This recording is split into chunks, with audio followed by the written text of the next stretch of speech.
Honorable Sabota Caesar is the Minister of Agriculture, Forestry, Fisheries, Rural Transformation, Industry and Labor in St. Vincent and the Grenadines. Honorable Ministers with responsibility for agriculture and fisheries, representatives of the International Development Partner Community, Executive Director of the CRFM, Mr. Milton Horton, colleague, Assistant Secretary General here at CARICOM Secretariat, Dr. Douglas Slater, distinguished ladies and gentlemen, all good morning. This meeting marks an important milestone in the quest for deep and meaningful cooperation in the sustainable development of our fisheries resources and the blue economy. The security of the ocean space and its resources is a critical pillar, and in this regard, the issue of IUU fishing globally and within this region is one that has long been recognized by our leaders since it has far-reaching effects on ecosystem health and integrity, human rights, and international relations. IUU fishing is also of major concern for the region since it undermines efforts to conserve and sustainably manage fisheries resources and furthermore jeopardizes food security, livelihoods, and incomes from fisheries. Article 60 of the revised Treaty of Chaguaramas, an article dedicated entirely to fisheries management, commits the member states of the Caribbean community to collaborate with each other in the ongoing surveillance of their exclusive economic zones. The Caribbean community has therefore invested in institutions such as the CRFM and the CARICOM Implementation Agency for Crime and Security Impacts to both provide our collective management of our living marine resources and to bolster regional capacity in security matters. In so doing, we have strengthened our ability to combat the scourge of IUU fishing and the organized crime that is part of that phenomenon. In 2010, our heads of government issued the Fisheries Declaration on illegal, unreported, and unregulated fishing, in which they expressed their determination to work together and with other stakeholders, including regional and multilateral partners, to identify, prevent, deter, and eliminate IUU fishing within the Caribbean and globally.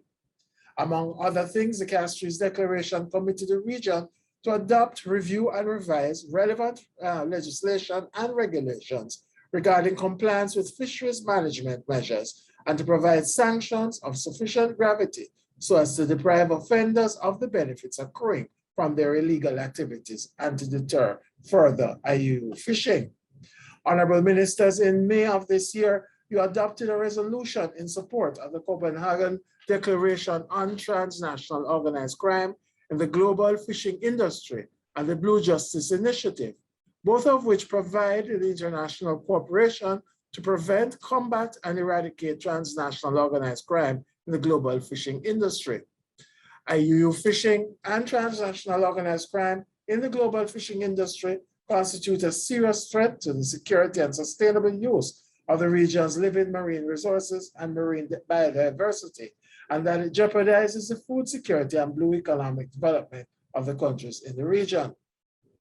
We should also ensure that we jealously guard our right to prosecute transnational illegal fishing according to our laws and administrative procedures, and not to have these rights abridged in any way. I raise this issue because in at least one international forum, there have been disconcerting proposals that would, if implemented, cast a shadow over the legitimacy of our IUU enforcement actions. At this meeting, Honorable Ministers, your actions will set the stage for future action across the region in collaboration with the Blue Justice Initiative launched by the Norwegian government in 2019 in support of the Copenhagen Declaration. We therefore heartily thank the government of Norway and the United Nations Development Programme for their vision and leadership in promoting enhanced international cooperation to tackle IUU issues.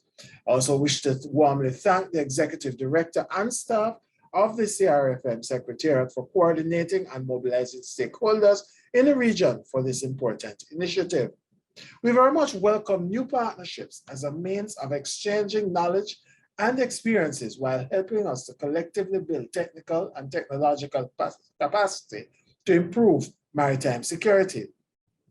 As we seek to rejuvenate our economies, strengthen food systems, and improve the nutrition of our populations, we must continue to arm ourselves to confront the multitude of many constraints facing small economies, including climate change and sustainable financing for development.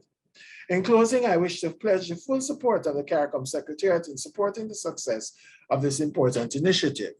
The region is strongest when it leverages its collective resources and intellect, as we have done in many multilateral endeavors. And we will continue to play our part in ensuring the success of this and other programs in the areas of fisheries management. With that, I thank you.